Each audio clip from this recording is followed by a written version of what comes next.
오늘은 탈북녀가 한국 와서 상상도 못한 충격적인 식생활 5가지를 이야기해 보려고 합니다. 프라이드 코리아 대한자랑. 북한에서 식생활은 철저히 제한적이며 계층에 따라 먹을 수 있는 음식이 달라집니다. 평양 같은 도시에서도 당 간부들이나 상류층이 아니면 고기를 자주 먹는 것은 어려운 일입니다. 반면 한국에서는 다양한 음식을 쉽게 접할 수 있고 원하는 음식을 자유롭게 먹을 수 있다는 점에서 탈북자들이 큰 충격을 받습니다.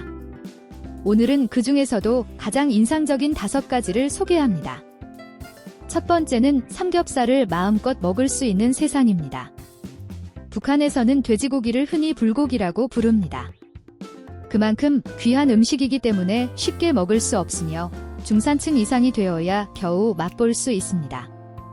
하지만 한국에서는 삼겹살이 가장 흔한 고기 중 하나로 먹고 싶을 때 언제든지 구워 먹을 수 있습니다.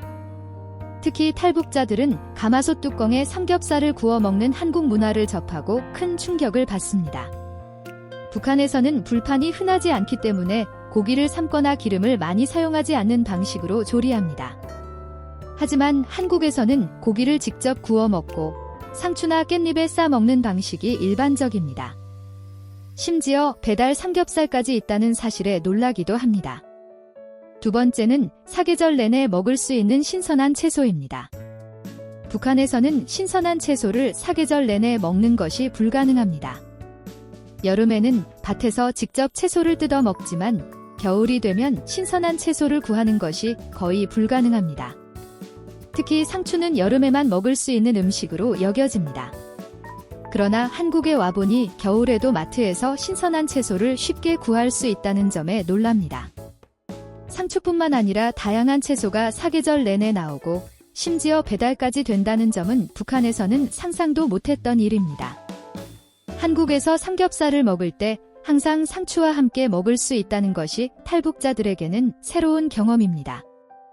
세 번째는 배달 음식의 혁명입니다.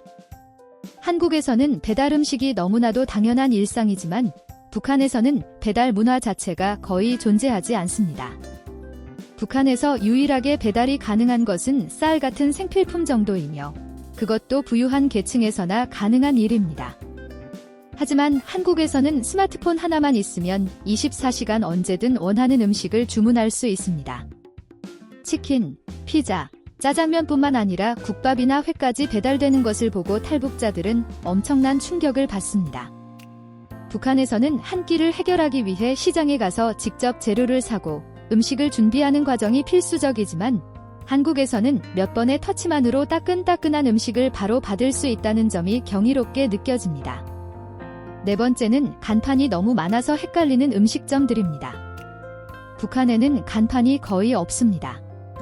건물 외벽에 단순한 표식이 있을 뿐이며 대부분의 가게는 아는 사람만 찾아갈 수 있는 구조입니다. 하지만 한국에 오면 거리 곳곳에 수많은 간판이 붙어 있고 어디에서 어떤 음식을 파는지 한눈에 알아볼 수 있습니다. 처음에는 간판이 너무 많아서 오히려 정신이 없고 복잡하게 느껴지지만 점차 익숙해지면서 간판이 얼마나 편리한지 깨닫게 됩니다. 특히 명동이나 강남 같은 곳에 가면 간판이 끝없이 늘어서 있는 풍경에 또 한 번 놀라게 됩니다. 다섯 번째는 다양한 반찬이 기본으로 나오는 식문화입니다. 북한에서는 밥 한 끼를 먹을 때 반찬이 많지 않습니다. 주로 김치와 소금에 절인 야채, 감자 같은 간단한 반찬이 대부분입니다. 국이나 찌개도 흔하지 않으며 고기가 들어간 음식은 명절이나 특별한 날에만 먹을 수 있습니다. 하지만 한국에서는 반찬이 기본적으로 여러 가지가 나오고 심지어 공짜로 리필까지 된다는 점에 충격을 받습니다. 삼겹살을 먹어도 기본 반찬이 많고 식당에서 국밥을 먹을 때도 여러 반찬이 나오기 때문에 한 끼를 더욱 풍성하게 즐길 수 있습니다. 탈북자들은 처음에는 반찬이 너무 많아서 다 먹지 못하는 경우가 많지만 점차 한국의 식문화에 익숙해지면서 자연스럽게 반찬을 곁들이게 됩니다. 이상으로 오늘의 대한자랑 유튜브 채널 영상이었습니다. 좋아요와 구독은 영상을 만드는 데 큰 힘이 됩니다. 감사합니다.